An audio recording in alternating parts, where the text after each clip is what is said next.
ஒரு 5 நிமிஷம் கோபம் ஒரு மனுஷனோட வாழ்க்கைய முழுக்க மாற்றிடுச்சு. இந்த கதை முடியும்போது நீங்க அழுவீங்க, இல்லாட்டா நீங்களே மாறிருவீங்க. சென்னைக்கு அருகில ஒரு சின்ன கிராமம். அங்க கார்த்திக்ன்ற பையனும் அவங்க அம்மாவும் தான் வாழ்ந்தாங்க. அவங்க அம்மா வீட்டு வேலைக்கு போய் தான் அவன படிக்க வச்சாங்க. கார்த்திக் ஆனா அந்த வறுமை பிடிக்கவே இல்ல. ஒரு நாள் பள்ளியில் ஒரு நாள் ஸ்கூல்ல அவங்க ஃப்ரெண்ட்ஸ் எல்லாம் புதிய ஃபோனு, ட்ரெஸ்ஸுன்னு பத்தி பேசினாங்க. ஆனா கார்த்திக் மட்டும் எதுவே பேசல. அப்போ ஒருத்தன் சிரிச்சுட்டே கேட்டான், "டேய் உங்க அம்மா வேலைக்காரி வேலை தானே பார்க்குறாங்க" அப்படின்னு கேட்டோனே அவன் மனசு உடஞ்சே போச்சு. அன்றைக்கி நைட்டு அவங்க அம்மா சாப்பாடு பரிமாற வராங்க. ஆனால் கார்த்திக் கோபத்தில் கத்துறான், "உன்னால தான் நான் அவமானப்படுறேன். நீ என் அம்மாவே இருக்கவே வேண்டாம்." அந்த வார்த்தை கேட்டதும் அம்மா அமைதியாக அழுதாங்க. மறுநாள் காலையில் அம்மா வேலைக்கு போனாங்க. ஆனால் திரும்பி வரவே இல்லை.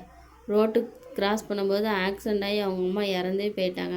அவங்க அம்மாவோட பொருளை பார்த்து அவன் அழுதுகிட்டே இருக்கான். ஒரு பழைய கடிதம் கிடைக்கிது. அதில் அது என்ன எழுதிருந்துச்சுன்னா, "நீ படித்து பெரிய ஆள் ஆகணும்னு.